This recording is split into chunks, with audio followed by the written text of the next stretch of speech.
Həqiqətən bu komediyadır. Bunlara iş öyrətmək lazımdır ki, Qurbanov zarafat Azərbaycana, maşallah, Azərbaycanda dövlət qurumları, imенно polis sistemi, TTX-dır, polis sistemidir. Azərbaycanda saat kimi işləyir. Bir dənə hərəkət oldu, naxadı hər şey bilmir. Saat kimi işləyir.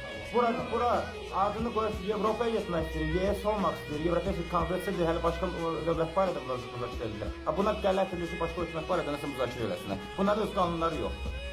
Bunların kişilər gedib evində gizlənib, başqa millətləri bunların arvadının uşağını qoruyur. Belə şey olar, əslində cibinə pul doldurur, deyir ki, mən patriotam. Nə patriot? Patriot elə olmur. Bir dənə 7 Azərbaycandır ki, sən görüşələrin hamısında da gördün Rusiyanın, o birisində, bu birisinin hamısını gördün. Bir dənə 7 Azərbaycandır ki, Azərbaycan, dünyanın harasında yaşasın Azərbaycanı, müharibə vaxtı hamısı gəlib getdi döyüşə. Hamısı bir nəfər kimi. Şimər belə olar, Bunlar sənə fərəz kiməsə nəsə şeydən sonra. Qurbanov öz millətimə, yaxşısına da pisinə də fərq eləməzdir. Mənim millətim, mənim canımdır, diyarımdır, ürəyimdir, mənim başım tazıdır. Mən heç vaxt qoymaram ki, nə Azərbaycan vətəndaşlar, nə Azərbaycana artıq kimsə nəsə söz desin.